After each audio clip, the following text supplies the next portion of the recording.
and welcome to episode 16 of Cold Case Christmas 2024. In this episode, we're going to the small town of Greenville in Alabama, and we're dialing the clock back to June 1984, when a 12-year-old girl accompanied her stepfather on an errand to the bank, and she has never been seen again. This is the unexplainable disappearance of Sherry Lynn Marler.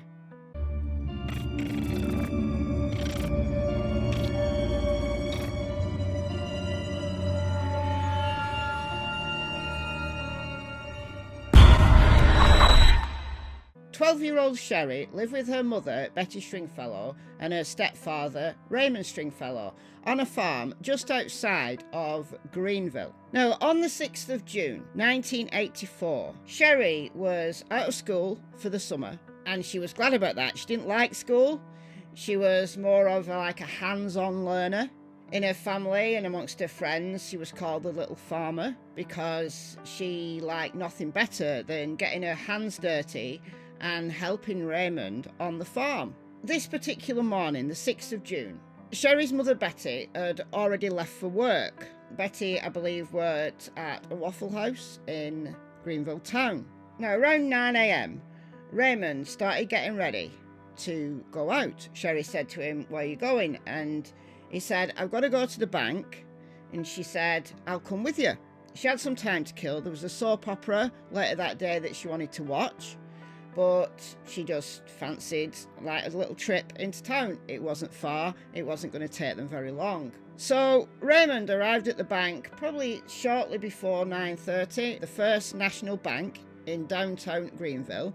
It's no longer a bank, but the building is still there, and he was able to park really close to the bank. Sherry didn't want to come into the bank. She was thirsty. So Raymond gave her $1 to go to the vending machine at the gas station, which was literally just across the road. You could see the bank from the gas station. It's no longer a gas station, but the site of it is still there. It's such a short walk, a minute's walk from where Raymond would have parked to the gas station. But there's no reports of Sherry ever making it to the gas station. Now, Raymond was in the bank for about 15 minutes. He was signing some papers to do with his farm loan. I don't know whether it was to do with extending his loan or something. But he was around 15 minutes, came back to the truck, and Sherry wasn't there. So he went over to the gas station, couldn't see her, couldn't find her anywhere. Nobody had seen her. So he walked down the road to Betty's workplace. Now, sources do vary on this. Some sources say he actually walked there and spoke to Betty personally. Others say he rang her. But whichever it was, he checked with Betty just to see if Sherry had gone to see her mother for a few minutes. He also went into a whole bunch of shops in that vicinity to see whether she was there, browsing, absent-mindedly wandering around, looking in windows and things like that, like kids do sometimes. But she was nowhere to be seen. So he called the police, and a full-scale search was launched.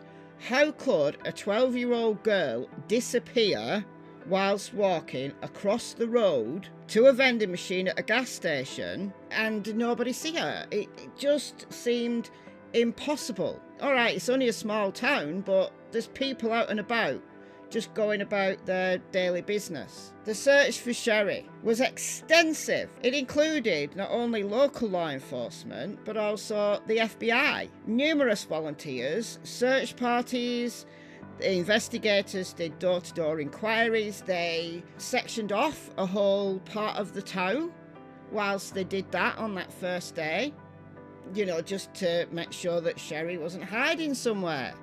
They quickly discounted the possibility that Sherry had run away because she liked her life. She liked living on the farm, working on the farm. It was summer, and it was what she was waiting for all year, to have every single day where she could work on the farm. And she was just going for a quick trip into town with her stepdad. She was looking forward to going home and, messing about on the farm and watching the show that she was looking forward to. There was no hint at all that Sherry was a runaway. So cops had to consider it, but they did discount that. So during those early stages of the investigation, cops did find some witnesses, allegedly, who reported seeing Sherry in town on that morning. But those sightings led to no solid clues. But I think what it does do is it leads you to, yes, she did go to town, that would corroborate Raymond's story.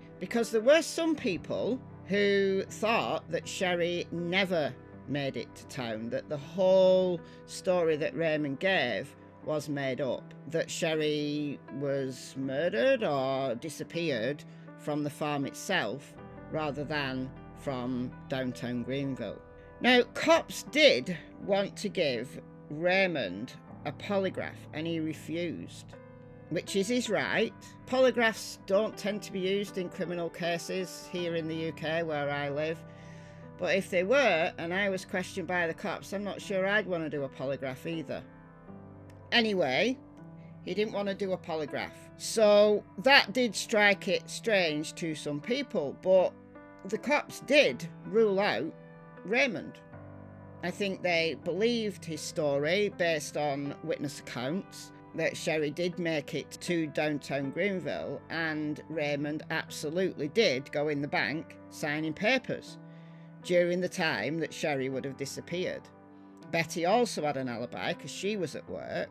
And then Sherry's biological father, he was contacted. He wasn't in the area at the time, so there was no immediate family members who were suspects. And as much as they could do, cops ruled out some kind of, family abduction or family murder or something like that. But thinking about how Sherry could have been abducted by a non-family member, that nobody reported screams or signs of a struggle, nothing.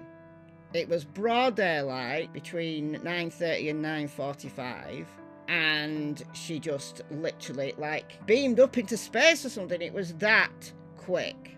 And eventually all the leads dried up. In the months following Sherry's disappearance, various theories have been put forward by investigators who've run down every single tip that they got in.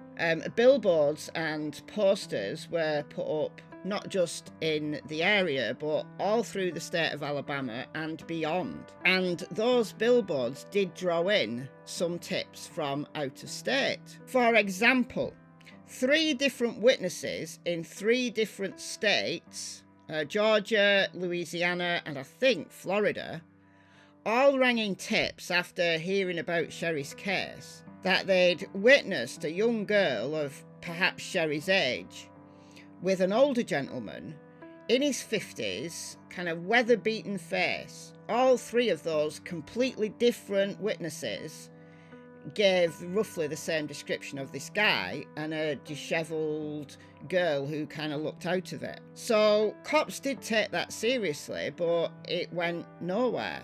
3 completely different states. So if that was Sherry, the guy she was with, who one witness overheard her call BJ, well, it could be anywhere. But one thing the family and the cops believe is that Sherry would have known her abductor, that she wouldn't have got voluntarily into a vehicle of someone she did not know.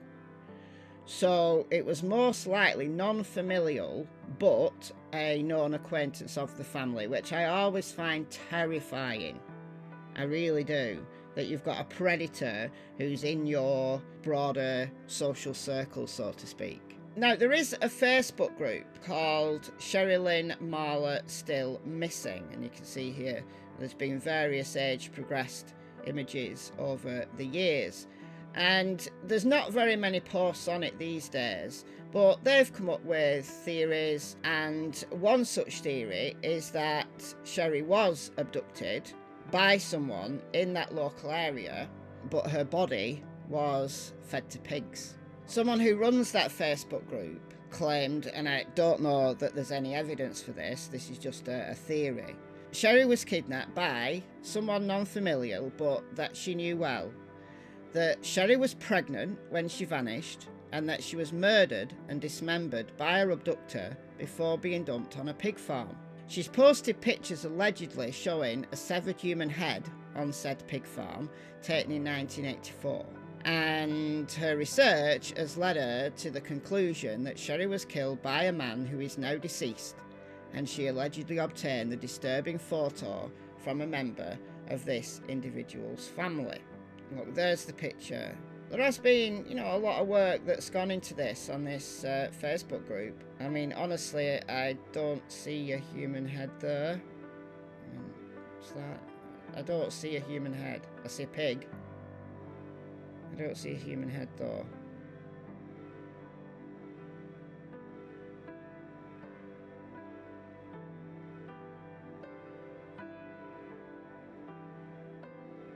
Look, if you want my opinion, I do think Sherry was abducted. I don't think the family were involved.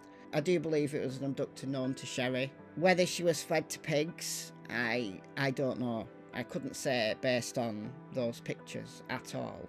But Sherry has been missing now for 40 years. She'd be 52 years old if she'd been allowed to live out her life. The case is still open, and Greenville Police Department, they do have a number that you can call if you do have any information, and that is 1-334-382-3107. Again, this really hammers home that people just sometimes vanish into thin air and there are no answers. All we have in this case is theory. No real evidence of what on earth happened to Sherry Lynn Marler. A 12-year-old girl just disappears right off the street. I don't know, you guys. Let me know your thoughts in the comments, and I'll see you in the next video. Bye, folks.